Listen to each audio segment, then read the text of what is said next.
TNT. You're with Jeremy Nell on today's News Talk Radio, TNT. Jerm Warfare at tntradio.live. It's my email address as always, and thank you to those who send me emails with feedback, questions, whatever. I do enjoy the interaction. It's nice to know that I'm not speaking into the void. And if you are watching via one of the live feeds, I think Rumble or YouTube are probably the two best ones. Hi, nice to see you, so to speak. I can't see you, but you can see me. And jump into the live chat. And as always, let me know where you are messaging me from. It's Friday. It's a good way to end the week with a rather, I suppose, dark, serious conversation. But I'll try and segue it at the end into something more uplifting and positive, and I'm sure Kevork will do that with me. So let's do that, Alex. My name is Jerm. This is Jerm Warfare, the battle of ideas. It's the stuff. It's that division People are talking about. and that cluelessness that they want to push. Today's News Talk Radio, TNT. Kevork Almassian, thank you for joining me in the trenches. Thank you very much for having me. It's a really pleasure to be with you again.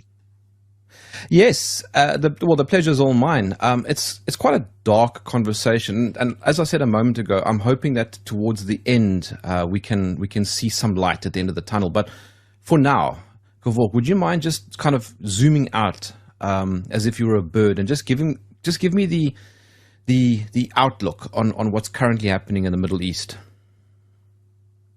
Actually, I really don't know where to start of what's happening in the Middle East because we have, since I opened my eyes to politics, and even before that, events are continuously happening, some of which are very hot, let's say, wars, and some of which are internal conflicts. But nowadays, I think the major conflict that we have to focus on is what's happening in Gaza, because it has regional and international ramifications. And especially knowing that regional countries are alarmed of what's happening in the Gaza Strip. And there are influential players in the region who invested, I would say, in the past 2 to 3 years, especially when the Syrian war has become more frozen, the front lines have become untouched, let's say. Some of the countries, for example, Saudi Arabia and Iran, they pursued peace instead of fighting each other in proxy wars in Yemen, for example, or in Syria or in Iraq. And this has happened through a mediation from the Chinese side. Assad flew to China. He struck a strategic partnership with China. Russia is mediating between Turkey and Syria. So there is backdoor diplomacy and diplomatic work between different regional and international powers to restabilize the region. And these October 7 events, in my opinion, deteriorated the situation beyond repair at the moment, because Palestine has a strong, I would say, it's a very important case for millions of people in the region and abroad, because it represents for them a few things. Some people, of course, believe in religious and in, let's say, some historical, their beliefs is based on history and religion, let's say.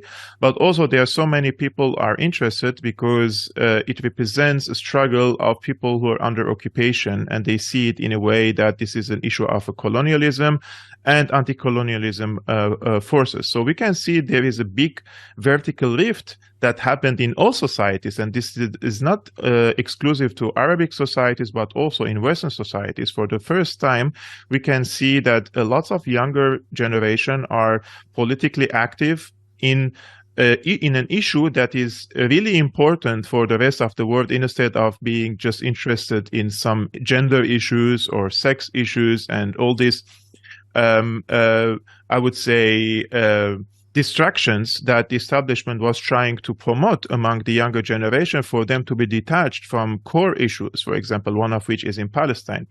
And now that the Israeli strategy in the Gaza Strip, I would say it's very counterproductive for the Israelis themselves, for the Americans as well, because the declared goal of the Israelis is to eradicate Hamas and to ethnically cleanse the Palestinians. This is what they say. It is not my analysis. They say they want to push the Palestinians to the Sinai. From the Egyptian point of view, this is an act of war. So the Saudis are backing the Egyptians in this regard, although the Saudis are in talks with the Israelis to normalize the relations. So imagine the countries who already have peace agreement, such as Egypt with Israel, and such as Saudi Arabia that is trying to sign a peace with Israel. They are both coming against the Israeli strategy, and that is expelling the Palestinians, ethnically cleansing them to Egypt. And Egypt says this is an act of war. So the situation could deteriorate between not the enemies of Israel, but rather countries that are already in peace agreement with Israel. On the second part of this conflict, we can see that Hezbollah and Israel are exchanging fire. And Hezbollah, I think the number of the Hezbollah fighters who got killed are around 120 now. It's a huge number. And they are killing also lots of IDF soldiers at the same time. Now, Israel knows that they cannot bring all their military might and power to the Gaza Strip, because if they do, then this could open the opportunity for Hezbollah to intervene in this conflict more, let's say, to wage a ground offensive against Israel. So 1/3 of the Israeli army is busy nowadays in the north. Half the artillery power or half the air force is busy in the north of Israel and not in the south. And now Netanyahu says that they are preparing, or they have a plan to wage a ground invasion of Lebanon. Ground invasion of Lebanon is not like a ground invasion of the Gaza Strip. I mean, in Gaza Strip, they waited 2 weeks, and the Americans were pressuring and asking the Israelis to abort the mission and not to go into the Gaza Strip, but Netanyahu refused. In southern Lebanon, this is a completely different type of geography. It's more mountainous, hills, and Hezbollah has built a city under a city in southern Lebanon. We're not talking about a small area such as the Gaza Strip. It's a huge area that Hezbollah fighters have built their bunkers and tunnels under the ground, in which even tanks can pass through these tunnels. Those are huge tunnels. And Hezbollah, if you see in 2006 war, for example, when Israelis invaded southern Lebanon, there was one of the battles called Bint Jbeil battle. And in Bint Jbeil battle, the Israelis had hundreds of IDF soldiers on the ground, air force, helicopters fighting. The Hezbollah fighters were 50. 50 fighters from Hezbollah side, because Israelis are fighting ghosts. They do not see the Hezbollah fighters. Hezbollah fighters are, they know the geography, and they know all their bunkers and tunnels and trenches and everything. And they have sophisticated weaponry. We're speaking about serious anti-tank rockets, not like the ones that Hamas has. We're speaking about anti-ship cruise missiles. We're speaking about precision missiles.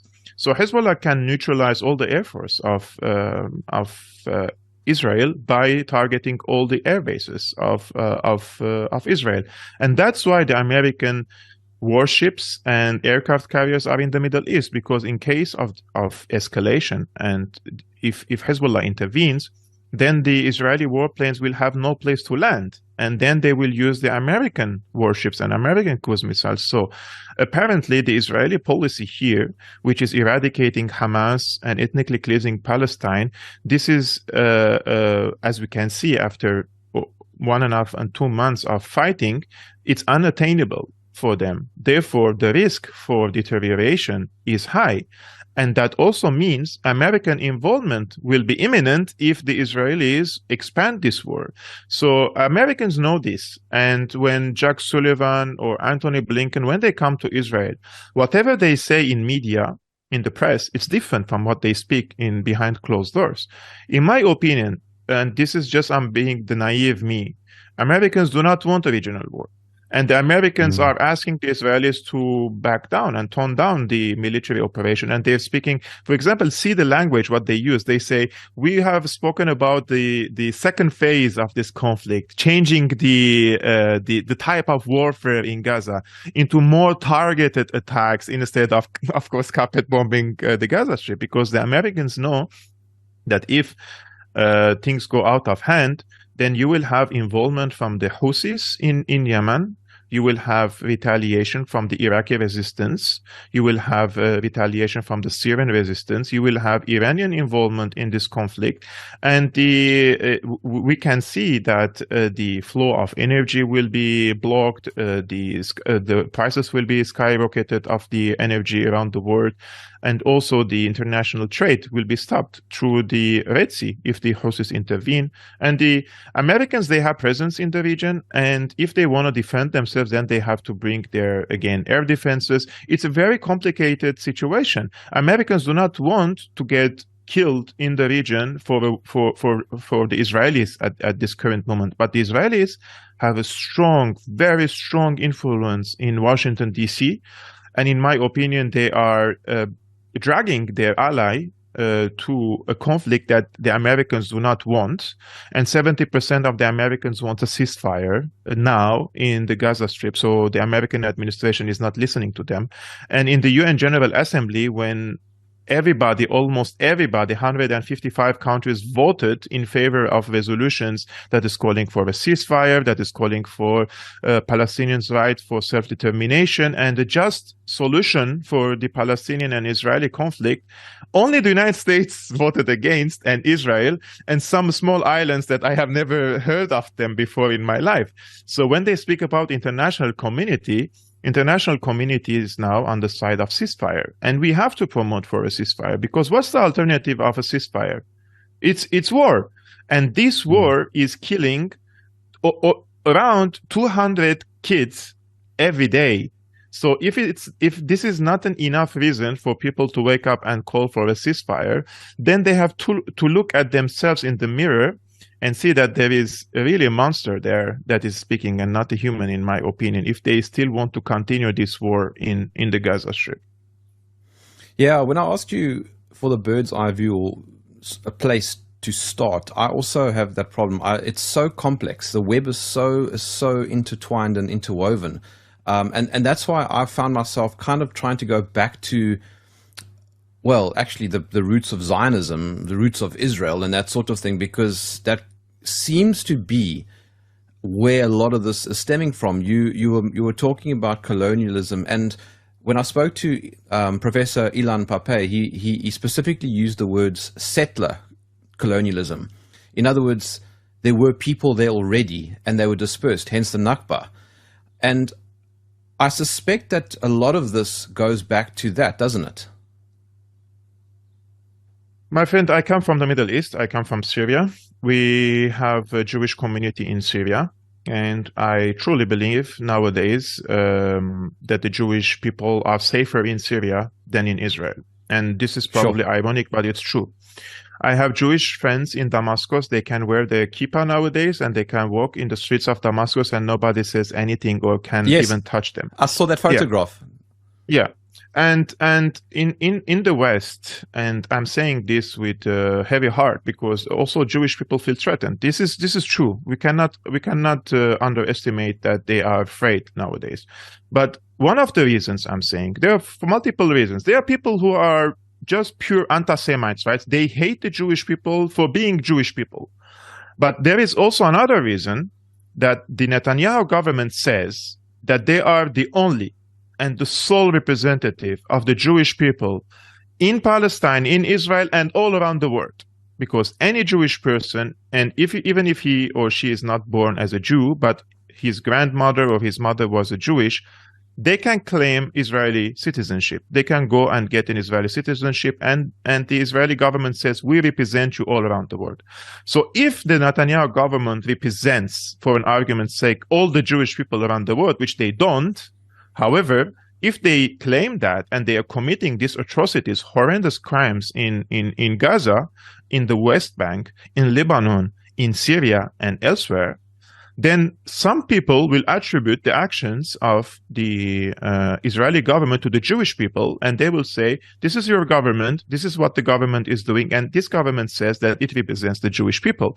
We have to understand the mass psychology of the people. Of course, this is not the correct way of seeing things, because in Berlin, when I go to the demos, for example, for calling for ceasefire or peace in Palestine, you can see many Jewish people holding the banners and say, not in my name. You do not represent me. Judaism is a religion, just like Christianity, just like Islam, and you are creating an ethnocentric religious state in Palestine over the corpse of other people, and they don't want that. And I am on their side.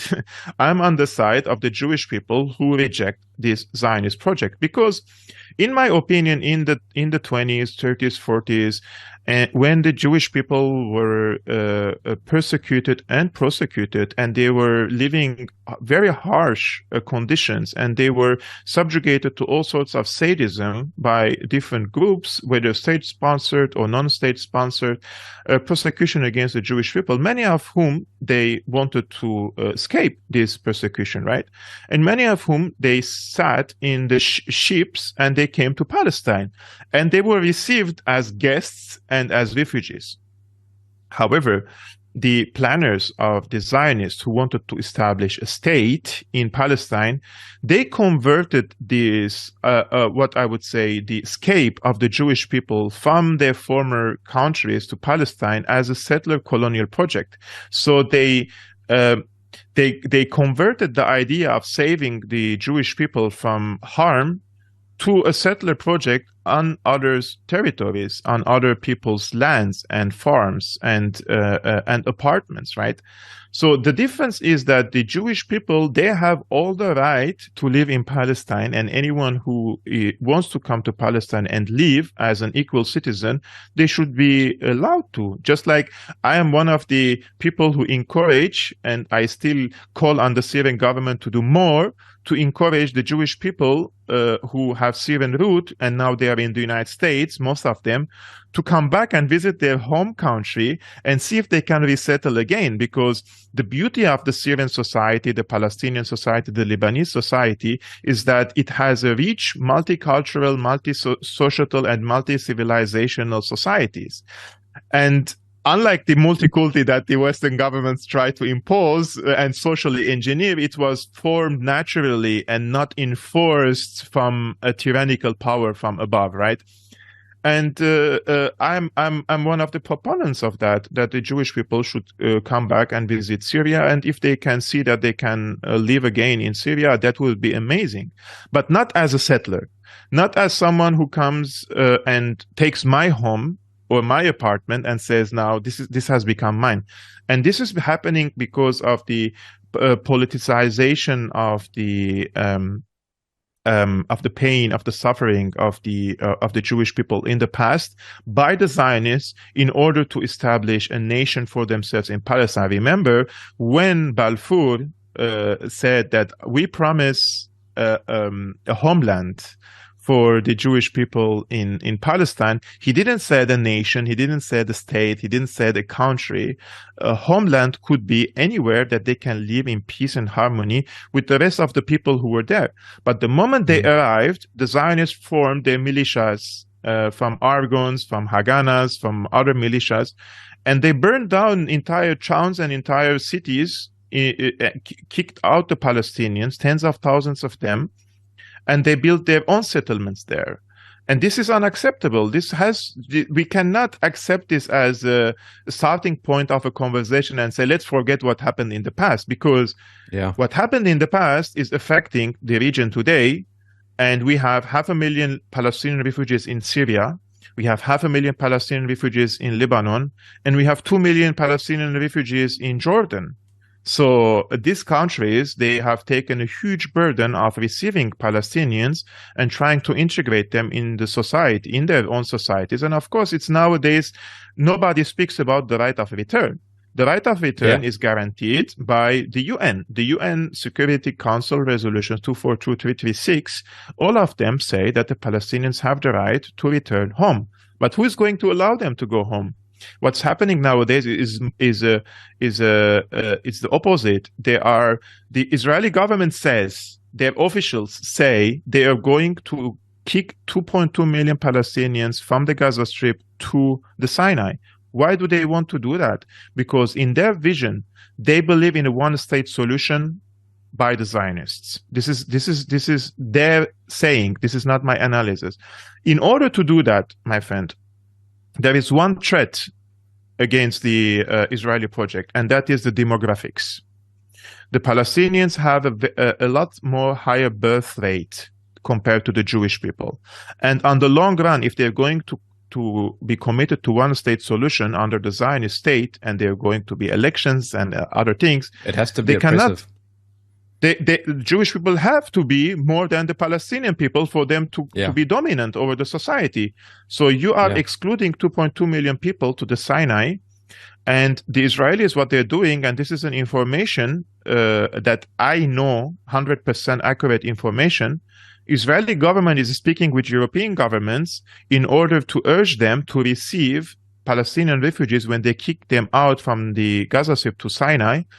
And they're asking for quotas, like you, Germany, or you, France, maybe you can take 200,000 people, or Great Britain, maybe you take 100,000 people. They want to make what is called a quota for these refugees and spread them all over Europe, while the United States will receive 0 of them, by the way. Nobody in the United States will going to receive Palestinian refugees, but the Europeans will have to receive. And imagine what could happen next in the future if there is a similar conflict in Palestine between the Palestinians and the Israelis, when you have 2.2 million Palestinians in Europe and they go to the streets, right? This is going to stabilize the European societies. So what is ironic here is the right-wing groups in Europe who claim to be anti-war in the past 2-3 years when the Ukraine war started, and they were like, and I must have even bought for their BS. It's like, oh my God, finally the right-wing people are now anti-war. It's like the left and the liberals are for war. And then when it came to Israel, it's all of a sudden they found their current thing in Israel Palestine, and what they're doing is they're shooting their own leg. They're asking for more from the Israeli government, which means the expulsion of the Palestinians to the Sinai. And then these people will come to Europe, whereas the right-wing groups say, we don't want migrants and refugees from Middle Eastern and African countries. So what they're doing is against their own interests. And unfortunately, however, the brainwashing and the indoctrination is so big and it's so successful that there is this, what they call the Judeo-Christian values. I don't know what do they mean by that. I must have I don't know either. It doesn't make sense to me. Yeah, I myself also a Christian. I don't understand what they mean by that. The Christians in Palestine are persecuted the same way the Muslim people are. And you can see the other day, this is also another information for you, my friend. If you heard of 2 women, Catholic women, were sniped by the Israeli forces in the Gaza Strip, it's worse than the people think it is. This case is clear-cut execution case, because the mother, when she went out of the church, she was sniped, by the IDF. And her daughter, when she saw her mother injured, she followed her to save her mother, and they sniped her daughter as well. Like in a matter of years. On purpose. Actively, yes. On purpose, of course, in a matter of seconds. It's not like these 2 people were walking together and then the Israeli side, they missed or they thought they are terrorists. They knew they are women, and at the beginning they murdered the mother, and then when the daughter came to save her mother's body, drag her mother's body, they sniped her. And this was my messenger is open and my DMs are open on Instagram, and a woman contacted me from Palestine, and she said these 2 women are her relatives, and I wanted to speak to the relatives of these victims. They're so afraid to come and speak on YouTube or on TV because the Israelis are targeting these faces who are speaking up and talking to the TV, and you can see the journalists, the activists who were directly targeted. And if any Palestinian is listening to us nowadays, I just want to give a really small advice, especially for the activists and the journalists, about the smartphones, about the smart watches.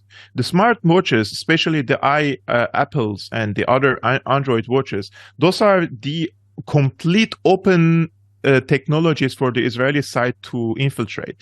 If they want to locate anyone influential in the Gaza Strip, they can locate him through his smartwatch. There are apps that they can infiltrate, and they can locate the exact location, and that's how they murdered multiple people. The other day in Lebanon, they murdered two journalists the other day, and I was checking their photos, and both of them, during the live coverage, they were wearing the smartwatches. So I digged in, and I found out that the CIA in Syria, they found sensitive information and the location of people who work in sensitive military facilities in Syria by spying on their smartwatches and their iPhones through a training app. Can you imagine? A fitness app. They were able to locate the location of people and try to kill them through a fitness app. And this is true thing, and it could be also happening in Palestine now or in the Gaza Strip. Yes, that is unbelievable. Or maybe it is actually believable, I suppose. Yeah, it is believable. It happens all the time. The Israelis have a strong cyber army, cyber security army. They are developing application softwares that you think they're just innocent softwares that are free of charge, and you install them. Those are spying and malware softwares. Not all of them, of course, but they have this capacity. Kevork, let's go back to the 7th of October for a moment. And something that doesn't make sense to me is, yes, the conflict has been ongoing for years and years and years. What do you think happened actually on the 7th? Why did Hamas supposedly go in with this aggressive maneuver? And as it turns out, the Israelis also, they had their defenses pretty much offline for a number of hours. The whole thing doesn't really make sense to me. And if they had known that this response was going to be so aggressive, why do you think they did this? Very good question. Unfortunately, I would say a few things here. The reports coming from Egypt say that the intelligence of Egypt already warned the Israeli side that Hamas is preparing something on that day, and their warnings were ignored. So if this is true, and the Israeli government was watching Hamas to commit this attack on the kibbutzes, they allowed them to come to Israel, and this was an intentional allowance for Hamas to come to the kibbutzes, and in order to trigger a reaction and implement the plan, which is the ethnic cleansing of the Palestinians in the Gaza. So if we want to believe in this narrative. But if we want to believe in the other narrative, which is Israel heavily relied on artificial intelligence in collecting data from the Gaza Strip, which is Israelis have a very complicated system of gathering data from Gaza. They basically collect every phone call, every SMS, every WhatsApp, every messenger, everything coming from the Gaza Strip, and they have an artificial intelligence that filters it, analyzes it, and then you have the humans who are coming to conclusions.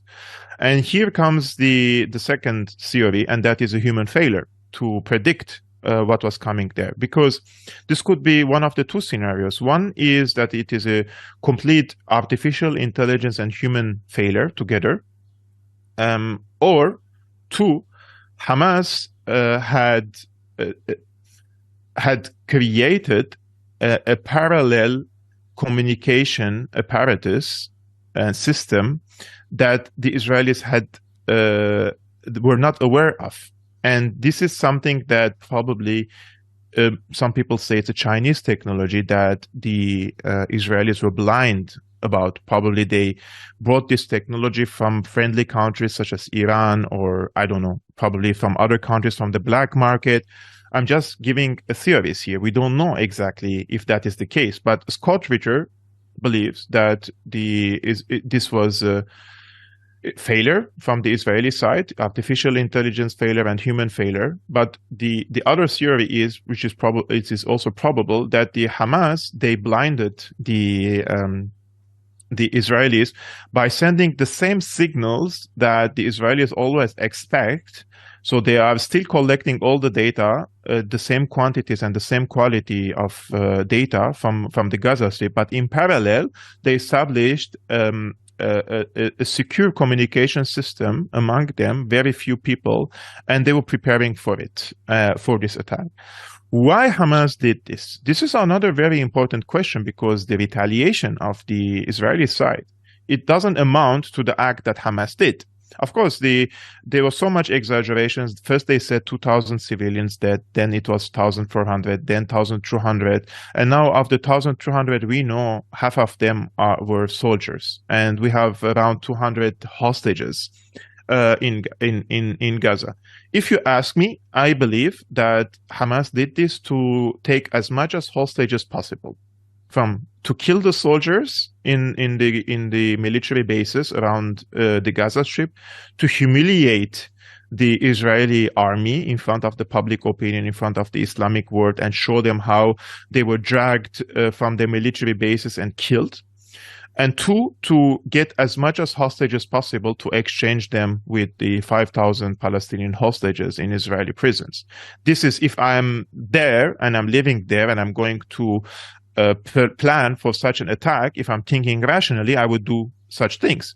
But because in the media and the politicians, they try to paint things always black and white, and they want to give us childish analysis, because they don't want for the people to think beyond their noses. Hamas is ISIS. It's done, right? There is no more analysis when you say Hamas is ISIS, because if Hamas is ISIS, then they just woke up in the morning when they were in their tents, and all of a sudden they decided to attack on Israel to kill as much as Jewish people as possible. So if you want to believe in the narrative that Hamas is ISIS, then of course you want also to believe that Hamas can wake up in the morning and just want to kill Jewish people for the sake of being Jewish people, right? So we have all these theories in combined. I believe, if you ask me, it's either the first theory, and that the Egyptians warned them and they didn't listen because they wanted for the attack to happen so that they retaliate and kick the Palestinians out of the Gaza Strip, because they already had a pre-planned plan for the Gaza Strip. Or the second one, which was artificial intelligence and human failure in this regard. But in either way, 600 civilians killed among the Jewish people, which is, in my opinion, horrendous, and it should never happen. And this is condemned. It should never happen. But at the same time, if you cannot condemn over 20,000 civilians dead in the Gaza Strip, and you come just ask other people to condemn what Hamas did, like Piers Morgan and other people, if you wake up in the morning and you're speaking about the weather and he comes in your dreams, do you condemn Hamas? It's like, it's too much, yes, I condemn Hamas for killing civilians. Some of them killed during a crossfire. Some of them were killed by the Israeli army itself, because they have what is called the Hannibal Directive. They have to kill what they call the terrorists when they're taking hostages. This is in their military training. So what the soldiers did, they just followed the instructions. So some of them were killed during crossfire. Some of them were killed by shelling and bombing of the kibbutzes by the Israeli army. And some of them were also probably killed by Hamas. We don't know the estimates and the numbers correctly. But if Hamas killed any innocent Israeli civilian, I personally condemn that. But you guys who are giving a carte blanche for Israel, do you condemn 20,000 civilians murdered with cold blood in their homes, in their apartments, while the entire buildings and units are falling over the heads of kids, children? When you see the footage coming from Palestine, if you have any humanity in you, how can you even continue saying that you support Israel's right to defend itself? How is it possible to kill 20,000 people?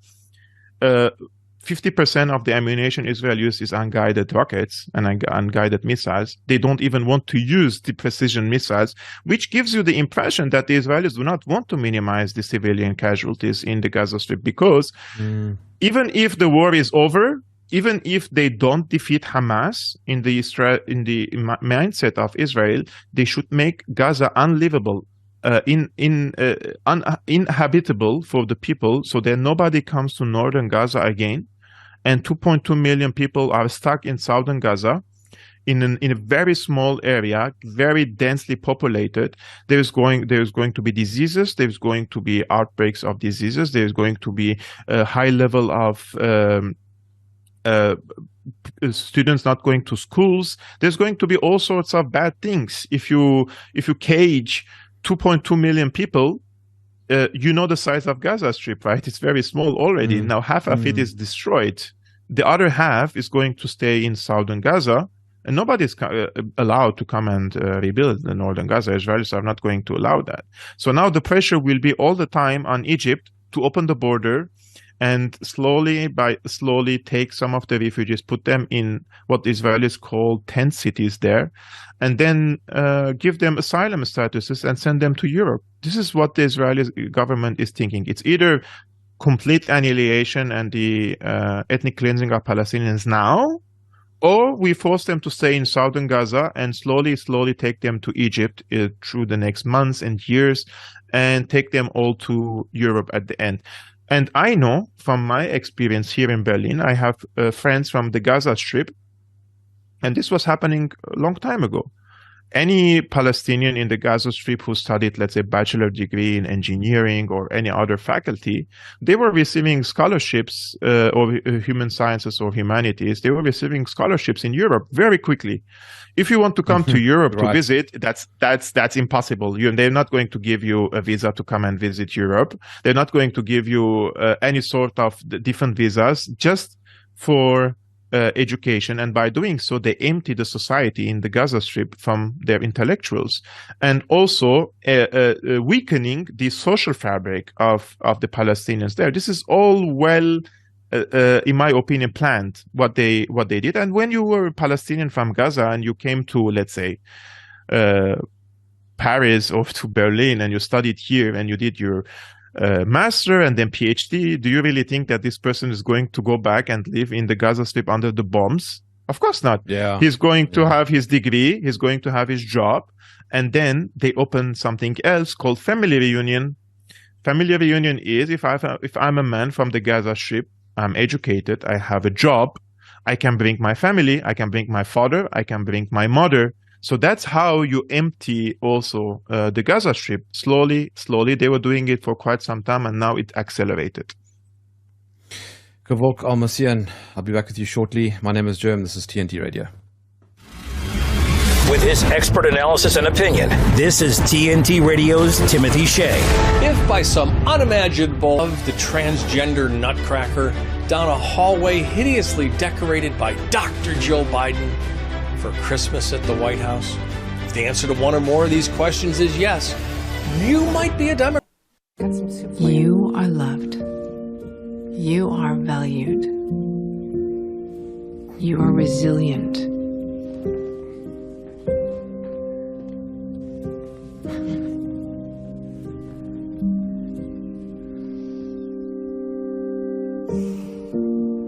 You got this. You are there for them. We are here for you. Find free care guides at aarp.org/caregiving.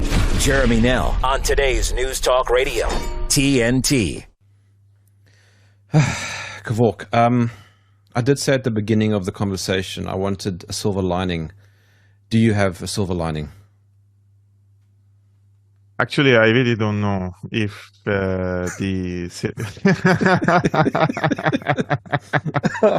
It's Christmas. You must have something positive. Come on. I was watching today Gabor Mate in one of his recent podcasts, and if he is pessimistic about this case, I'm very realist. I know that the Israeli side is capable of doing what they want to do in the Gaza Strip. Hamas is not the invincible army or an army that can continue fighting for months and months, because they don't have reinforcement, they don't have ammunition, everywhere is closed and blocked.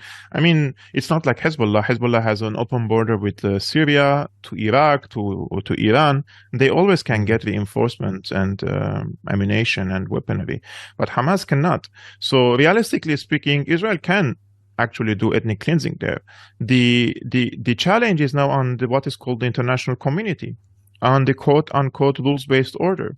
If we want to believe that there is still rules and order and international law, etc., then the superpower of this international system, or the leader of this international system, is the United States.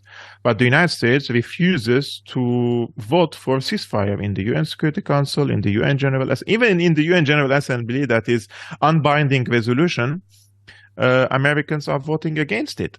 So no, I do not see that there is hope, unfortunately, in this case. And I don't want to sell something and say something to the people just to hype up their morale and excite them about a close end of this conflict. The realities on the ground indicate that this is going to continue. And when the National Security Advisor Jake Sullivan was in Tel Aviv recently, what he heard basically from the Israelis, that this war is going to continue for months. This is what he heard. So the American side said, then let's change the type of warfare that you are waging against the Palestinians. And this is what Jake Sullivan was very careful in framing it.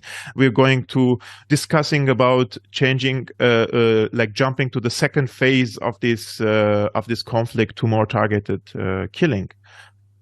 Because international community is no more just the United States and some of the Western governments. We can see a clear change and clear shift in the mood, the opinions, and the biases and the alliances around the world. And the Americans can bring all the European Union countries as a one bloc against Russia in Ukraine, but they're not able to bring the entire world with them. They also have only probably 30, 35 countries, and the rest of the world saying no to the United States. Even the traditional allies of the United States in Saudi Arabia, in the UAE, in Egypt, they're saying no to the Americans. They're dealing with the adversaries of the United States. Therefore, as long as we have a unipolar world that one side can dictate wars and the outcomes of these wars, we're not going to see peace around the world unless there is a second power or a third power emerge and they rebalance this power and tell the Americans that you have to end the war in the Gaza Strip, you have to end the war in Syria, you have to end the war in Iraq. And the United States can do that. If the United States voted for the ceasefire resolution in the UN Security Council, what can the Israelis do in this regard? Most of their weapons and bombs coming from the United States, their production in Israel is not enough to keep the pace with this in this war. There are retired army generals in the Israeli army. They say, were it not for the American support, we cannot continue fighting now in the Gaza Strip because there is an air bridge bringing all sorts of weaponry and ammunition to the Israeli side. So I'm a little bit pessimistic because from the American side, the other day I was watching Kim Iverson, and she made a good point also about this. She said, what could the Americans have done in this UN Security Council? Like vote for a ceasefire? Okay, let's suppose the American side voted for a ceasefire. If the Israelis then not abide with the ceasefire and continue fighting in the Gaza Strip, what would be the position of the United States? Humiliated, right? If the closest ally of the United States is not listening to the United States anymore, this is a humiliating moment for the Americans themselves, which also will give the impression, probably rightfully so, that it's not the Americans who are in control of the Israelis, but the Israeli lobby in Washington, D.C. is probably in charge of the foreign policy of the United States. This will send all sorts of conflicting signals to around the world. That's why, if you saw the moment when the envoy of the Americans in the UN Security Council vetoed the resolution for a ceasefire, if you saw when he brought his hand down and these two fingers were shaking out of fear, this is a body language.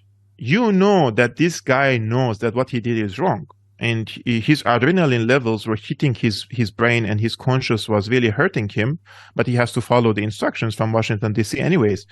But what I'm trying to say is, even in the standards of the American wars that we've seen in Afghanistan, Iraq, Syria, etc., the amount of civilian casualties in the Gaza Strip is harming the American rules-based order, because only 2 weeks before the 7th of October, they were all speaking about sovereignty, rules-based order, human rights in Ukraine, and they're weaponizing it against Russia. And the moment this incursion happened into the Gaza Strip, they just took everything they were speaking about, they put it in the bin, and they just created a completely different narrative now, that all these casualties are tragic. My heart is bleeding from inside, but there is always this but. Israel has the right to defend itself.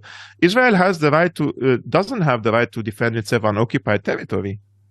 This is according to international law. This is not my analysis. Israel has the right to defend itself within the borders set by international law. Like if there is an attack in Tel Aviv, where it is internationally recognized Israeli territories, they have the right to defend themselves within these parameters. But they don't have the right to defend themselves in the West Bank. They don't have the right to defend themselves in East Jerusalem. And especially, they don't have the right to defend themselves when you completely besiege 2.2 million people in a very small place, turn it into an open air prison.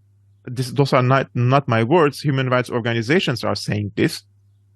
And then the people, just think about the psychology of the people stuck there. They cannot go out. They haven't seen in their lives anything except that small square kilometers. They cannot go to the Rafah. They cannot go to Egypt. They cannot go to the Israeli side. They cannot go anywhere. I mean, they cannot even swim more than few meters in the Gaza waters, because they will get sniped by the Israeli side. They cannot fish in their water because they will get sniped by the Israeli side. It's just a prison. Put yourself in the place of these people and caged all this year as a human being. You want to liberate yourself or not? If you're a human being, you might also resort to terrorism to free yourself and free your family, and especially if if your brother got killed or is a prisoner in the Israeli custodies, etc., etc. I'm speaking about psychology now. I truly think that human beings are free souls. You cannot cage a human being against his will, and especially when he didn't commit something. If somebody committed a crime and you put this person in prison, he would probably accept psychologically that he's getting punished for doing something. But if you were born in the Gaza Strip and you open your eyes and your parents said, now you are caged with us in this small town forever. Like, imagine what future do you have except joining Hamas? This is what Israel is doing. When you completely push people into desperation, they will go and join Hamas, Jihad, and other groups. And people have to know, I am not in favor of Hamas. I'm not in favor of Jihad, especially their ideologies. I've been attacking them in the past 10 years because they proved to be closer to Qatar and Turkey, and they are a Muslim Brotherhood group, which I despise. And because of my attack against Hamas and the Muslim Brotherhood, many of the Israeli journalists thought that I'm somehow pro-Israel, and they started following me, and they were now shocked when this event started happening, and they even invited me to Israeli shows as a Middle East expert, which I refused to participate. So I'm not a pro-Hamas person, but I'm trying to explain why this has happened, and why people join Hamas, and why some of them probably use terroristic tactics in the Gaza Strip. I do not try to find justifications. I'm trying to explain. If you don't want to also for the Israelis to take accountability for what they're doing to the Palestinians, nobody is born violent, wants to use arms and kill people and do this and that. But everyone is ready. When your home is attacked, this is your duty to defend yourself, your family, your mother, your sister, your wife, etc. And this is what's happening in Palestine. And you can also similarly in the West Bank, where there is no Hamas. Why is there armed resistance against the Israeli rule in the West Bank? Because West Bank belongs to the Palestinians, but the Israelis have established all sorts of checkpoints, humiliating the Palestinians every day. If somebody wants to go from one town to another, 5 miles away, it takes 2 hours to just walk 5 miles in 2 hours. If you want to go from Bethlehem to Jerusalem, it could take you 5 hours, which is 20 minutes, 30 minutes path. How is this even humane? And then you have soldiers everywhere. I mean, and then all of a sudden they come and say, oh my God, look at this beautiful blonde Israeli soldier got killed by Palestinian terrorists. What is this beautiful blonde woman doing in East Jerusalem on Palestinian land? Why nobody asks that question? What was she doing there? Why is she even in the military serving unoccupied territories? Imagine you're asking this question to any other occupied people and say, why are you fighting against your occupier? Just submit. Nobody does that. If the Muslims come to United States, to Europe and occupy it, would the Europeans fight against it? Of course they would fight against it, right? People want to preserve their homes, their culture, their civilization, their stuff. So it's totally normal what's happening there, unless the occupation is over and the Israelis dismantle this discriminatory system against the Palestinians until the Israelis dismantle all these settlements on occupied territories. There's not going to be peace. There are two options: either the continuation of violence, it's an empty circle of violence, or the ethnic cleansing of the Palestinians. And both options are worse than each other. So I hope some sane voices and sane people emerge from this conflict in the Israeli political system and intellectuals. I can see lots of articles on Haaretz criticizing Netanyahu for what he's doing in the Gaza Strip, but there has to be strong political force now to push against this madness. My understanding of this conflict is there should be now a two-state solution. Palestinians have to have their territories and back. Israelis have to withdraw from the occupied territories in Palestine, in Lebanon, and in Syria. Give back the territories that you occupied after the 4th of June 1967 war. And then we have to start an integration process. This is just my opinion. Integration process, re-education, re-indoctrination of both the Israelis and the Palestinians to accept each other in a generation or to create a state for all. One state, Jewish people, Muslim people, Christian people have the same rights and the same duties in a democratic country. That would be the best solution. But this should come after creating a two-state solution and ending the conflict first and drawing borders, etc. Kevork, I would love to chat more to you, but as you can clearly see, the time is running out. So how can I follow you? First of all, thank you very much, my friend, for having me on your show. It's a really pleasure to be with you. I'm most of the time posting regularly on my YouTube channel, and also I'm now on Rumble under Syriana Analysis. I do podcasts and interviews and analysis about the current affairs, geopolitics mostly. And also I'm on X, formerly known Twitter, under my personal name, Kevork Almassian. God bless you, my friend. Thank you for joining me in the trenches. It's a pleasure. Thank you so much. I will be back, I think, only next Thursday. We'll be off for a few days. But please send me an email if you enjoyed my conversation with Kevork. I always love chatting to him. Jerm Warfare at tntradio.live. Who's in the studio with you there, Alex? Is it Joel? I can't see. Is it Joel? Yes, it's Joel. So Joel is the reason why you can see me. And Alex is the reason why you can hear me sounding absolutely awful. He's the one who's just making me sound completely unprofessional. And my hope is that Joel will do the same. I really enjoy setting the bar really low, so that when something goes good, something goes well, then it's a good thing. Anyway, all right, I'll catch you end of next week. I'm out of here. Have a great Christmas. My name is Jerm. This is Jerm Warfare, the Battle of Ideas.